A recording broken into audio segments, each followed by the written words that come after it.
দেখেন, আপনারা আমাকে চিনেন অনেক দিন থেকে। এই মেয়েদের ফুটবলে আমি কাজ করে যাচ্ছি এক যুগেরও বেশি সময় ধরে।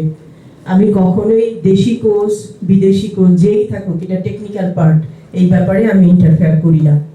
কারণ আমি চেয়ারম্যান বলেই আমি যে সব জায়গায় মাতব্বরি করব, এটা আমি করি না। আমি জানি আমার কি করতে হবে কি করতে হবে না। আমি এটা কোচকে কখনোই জিজ্ঞেস করিনি। এটা 100% তার ফ্রিডম আছে।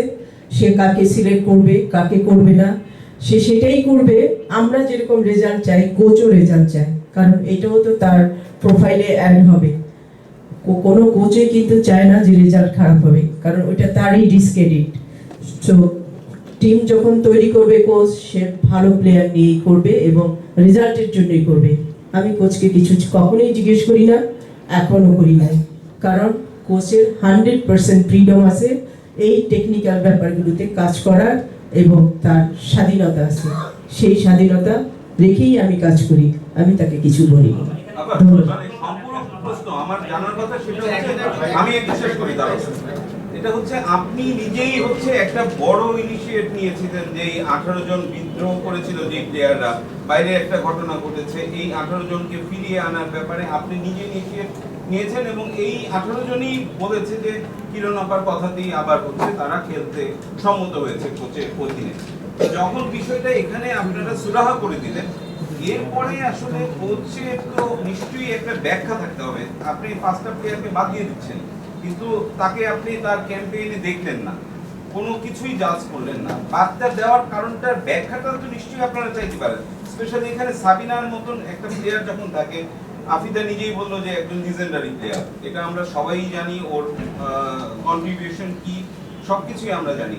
তো এই জায়গাটাই কি আসলে ফুটবল ফেডারেশনের একটু জানার কিছু ছিল না?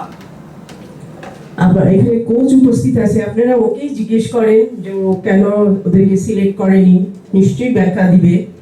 আমার মনে হয় আপনারা কোচকে প্রশ্ন করেন বেটার। আমি একটু যোগ করি, কোচ কিন্তু অলরেডি বলছে যে তার হলো আপনার 6 মাসেরই philosophy, playing style, injury, discipline, অনেক কিছু বিষয় আছে।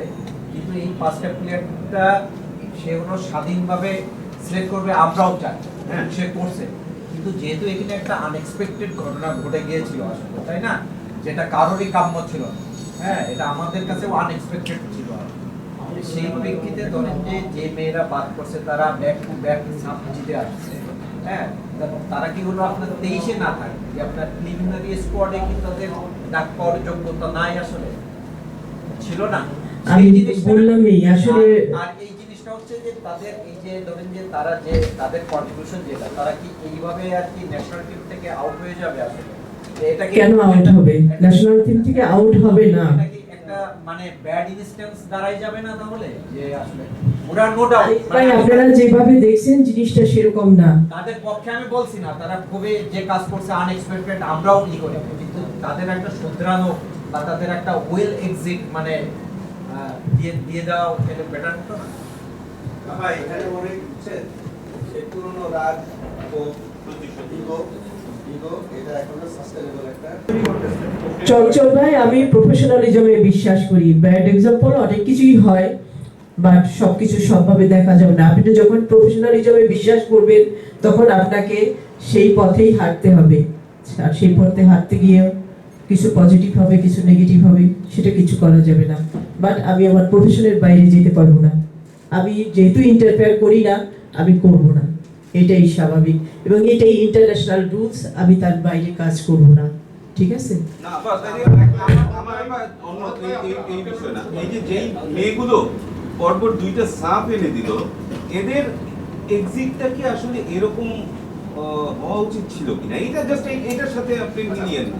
আপনি নিজে বলেন যে এই সাবিনারই কথাই, আমি সাবিনার কথাই বলি, যে ওর মানে এইভাবে টিম থেকে বাদ করবে, ওর জানতেও পারতেছেন আসলে কেন বাদ করতেছে, মানে ওর এক্সিটটা কি এভাবে আপনিও নিজে আশা করছেন? আপনি 12 বছর ধরে কাজ করতে পারেন, ওর সাথে তো কোনো প্রকার কথাও হয় নাই, কোচ নিজেও কোচ বাদ দিছে কিন্তু ফেডারেশন তো কথা বলতে পারে। আপনি কি এটার উত্তর দেবেন না আপা?